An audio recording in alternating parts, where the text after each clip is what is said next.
Hola, muy buenos días para todos. Comenzamos hoy las clases virtuales debido a la emergencia sanitaria pública que todos conocemos.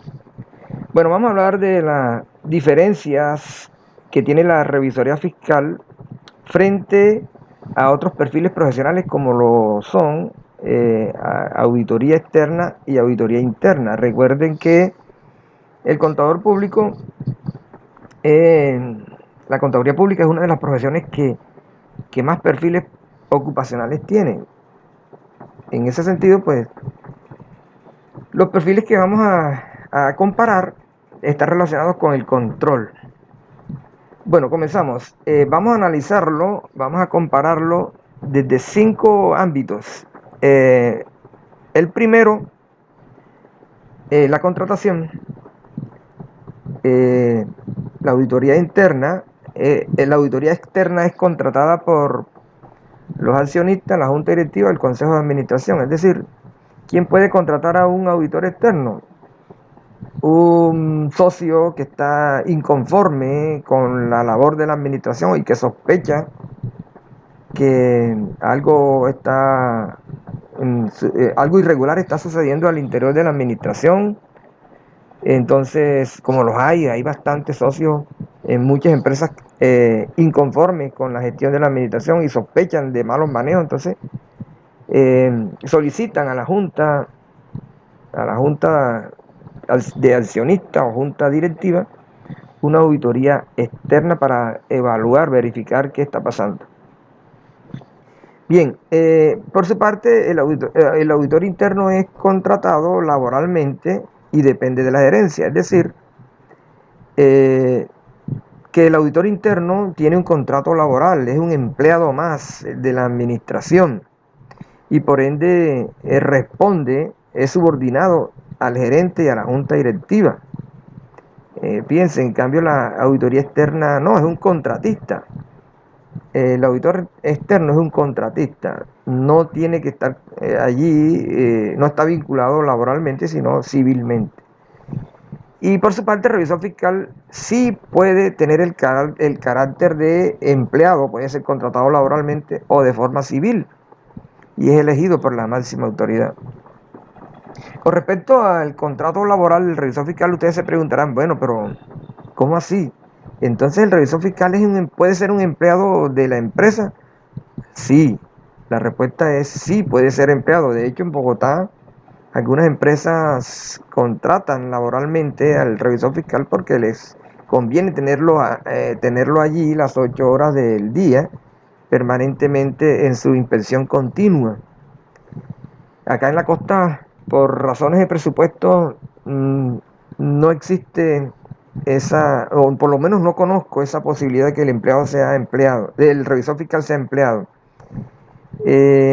Pero civilmente aquí en la costa es lo que más se da, es decir, el revisor fiscal es contratado por una labor específica. Recuerden, cuando hablamos de contratos civiles estamos hablando de contratista y contratante. En este caso el revisor fiscal sería contratista y debe cumplir una labor, pero no está vinculado laboralmente.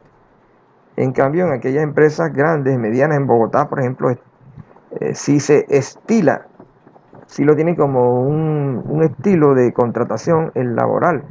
Pero recuerden que, y lo vamos a ver más adelante en la mesa redonda, el revisor fiscal, aunque sea contratado laboralmente, no depende del gerente ni de la junta directiva. Es decir, no obedece a ellos, no es subordinado de ellos. El revisor fiscal es, eh, es una forma de vinculación, pero es un contrato particular, muy diferente, aunque tiene que someterse a todo lo estipulado en el Código Laboral, pero por Código de Comercio no es dependiente de la administración, sí de la Junta de Socios, y la Junta de Socios sí lo puede remover en cualquier momento. Bueno, pasemos a la responsabilidad. El auditor externo emite una opinión acerca de la razonabilidad de los estados financieros, es decir, Su responsabilidad es esa. Los que lo contratan al auditor externo esperan con expectativa una opinión acerca de la razonabilidad de los estados financieros. Ellos le van a decir, bueno, si los estados financieros son razonables o no, o si hay irregularidades dentro de la administración, dependiendo del tipo de auditoría que sea contratada. El auditor interno, por su parte, es responsable ante la gerencia del control en toda la organización. Con respecto a esto, pues recuerden cuando empezamos el curso, estábamos hablando de las etapas del proceso administrativo. Son 4: planear, organizar, dirigir y controlar.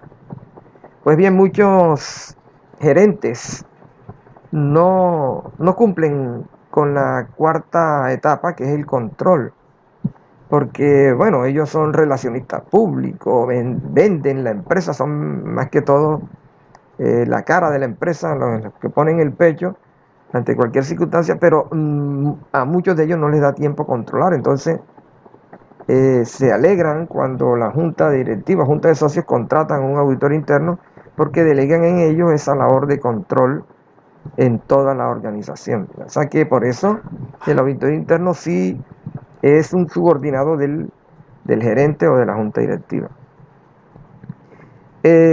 Por su parte, la revisoría fiscal es responsable ante los accionistas, ante terceras personas, ante el Estado, ante la comunidad, de las irregularidades que se presenten en la empresa. Pero ustedes se preguntarán, bueno, ¿el revisor fiscal es responsable de todas las irregularidades que se presenten en la empresa? La respuesta es depende. Depende porque el revisor fiscal tiene que evaluar todos los riesgos a los que está expuesto la empresa, y él debe ejercer un control preventivo. Es decir, donde él vea riesgo, él tiene que advertirle a la administración y decirle, ojo, controlen acá, miren que puede pasar esto.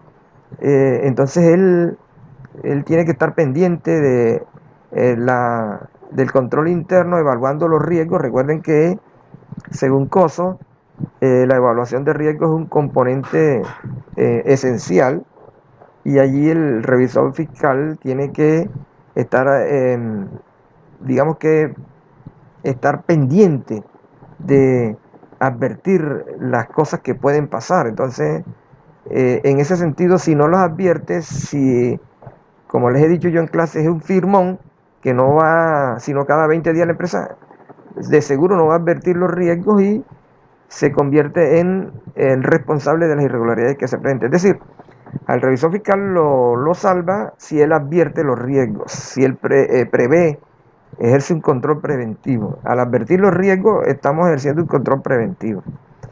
Bueno, desde la actividad de evaluación, el auditor externo es contratado en un tiempo determinado, 6 meses, 8 meses, 10 meses.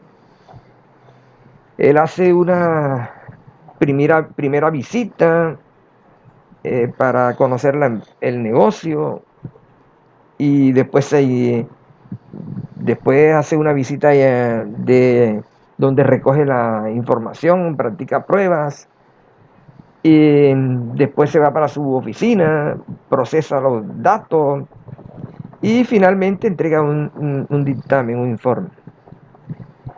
Pero repito, lo hace en un tiempo determinado y contratado. Puede ser 8 meses, 6 meses, dependiendo del alcance y objeto de la auditoría. El auditor interno, por su parte, él sí, su evaluación es permanente y continua, lógico, porque permanece las 8 horas del día en la empresa. Él es un empleado más. Por eso está monitoreando permanentemente los procesos, todos los procesos que se dan al interior de la empresa, proceso administrativo, proceso operativo, contable, etc. El revisor fiscal, bueno, la evaluación es previa, permanente y posterior, es decir, su control es antes de, durante de y después de.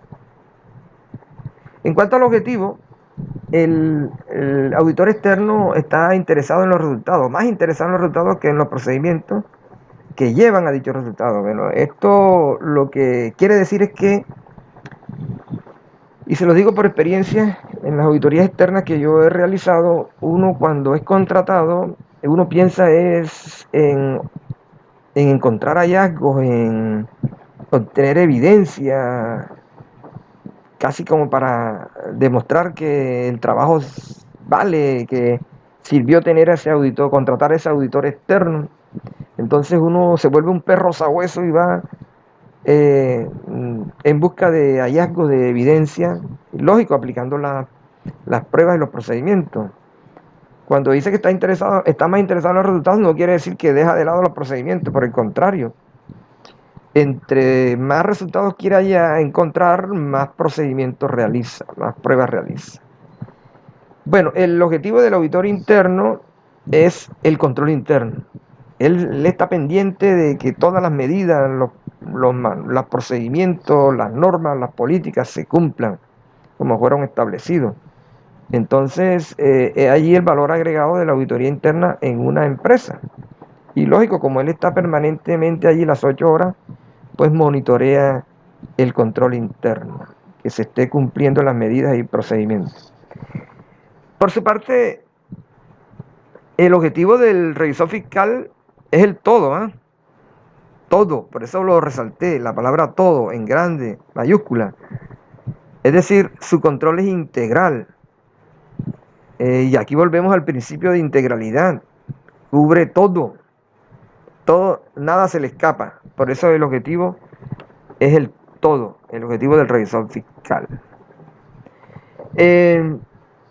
Y en la última, en el último ámbito de análisis entre las diferencias de estos perfiles, encontramos la ejecución del trabajo. ¿Cómo ejecuta su trabajo el auditor externo? Bueno, comienza con el resultado final, trabajando retrospectivamente, con la amplitud suficiente que le permite satisfacer la razonabilidad del examinador. Esto significa que uno como auditor externo lo primero que pide es los estados financieros. Bueno, muéstrenme los estados financieros, miremos el saldo de banco, 500 millones a diciembre 31 de 2019. Bueno, vamos a analizar si esto es cierto, vamos a retrospectivamente a mirar los movimientos débitos y créditos de bancos de los periodos analizados, de los meses analizados, del año analizado. Entonces comenzamos a analizar consignaciones bancarias, revisar las consignaciones bancarias, comprobantes de egresos, etcétera, y evidenciarlo mediante las pruebas. En cambio, el auditor interno comienza su trabajo analizando todos los procedimientos, las medidas, las políticas, las transacciones, las normas, a partir del hecho de que si esos procedimientos son adecuados, de seguro también van a ser adecuados los resultados. Si son efectivos, también van a ser efectivos los resultados. Entonces es importante este trabajo del auditor interno porque, como lo había dicho, monitorea todo y él analiza todos los procedimientos, las transacciones políticas, normas, etcétera.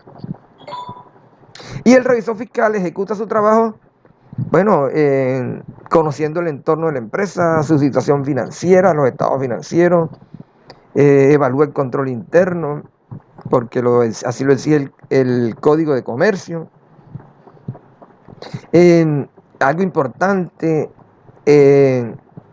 vigila la forma como los administradores manejan los recursos. Esto es importantísimo,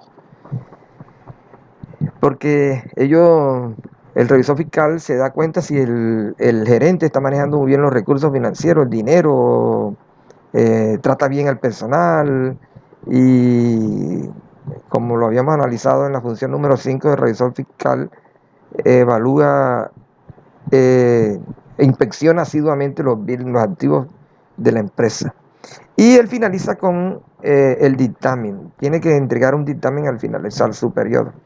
Bueno, esa es la explicación de este cuadro. Pasemos al siguiente cuadro. Este cuadro que viene a continuación, vamos a ver, aquí está. Este cuadro está en gris. Todo lo que ustedes vean en gris en el módulo es porque es material de lectura complementaria no evaluable. Es decir, que este material no es evaluable, pero es complementario. Bien, en este cuadro yo no lo voy a explicar todo, pero sí algunos asuntos importantes. Por ejemplo, aquí se muestran las diferencias y similitudes de la revisoría fiscal frente al control en otros países. ¿Cómo? Ustedes se preguntarán, bueno, ¿qué figuras de control son parecidas en otros países al control de fiscalización acá en Colombia? Entonces comenzamos. Por ejemplo, en Colombia, el nombre del cargo se llama revisor fiscal, en México se llama comisario de cuenta, en Venezuela comisario de cuenta, en Perú consejero de vigilancia, en Argentina se llama síndico, en Chile se llama interventor de cuentas. En Colombia, para ser revisor fiscal se requiere la calidad de contador público, en México no, para ser comisario de cuentas, en Venezuela tampoco, en Perú para ser consejero de vigilancia no se requiere la calidad de contador público. En Argentina, en cambio, sí se requiere la calidad de contador público para ser síndico o abogado. Y en Chile no se requiere la calidad de contador público para ser interventor de cuentas. En cuanto a la elección, el nombramiento, el revisor fiscal es elegido por el máximo organismo en Colombia, es decir, la Junta de Socios. Y en los demás países, idem. Idem significa de igual forma. Con relación a las incompatibilidades e inhabilidades que vamos a ver en el código, ahora que analicemos, hagamos la mesa redonda, vamos a analizar allí las incompatibilidades e inhabilidades del revisor fiscal.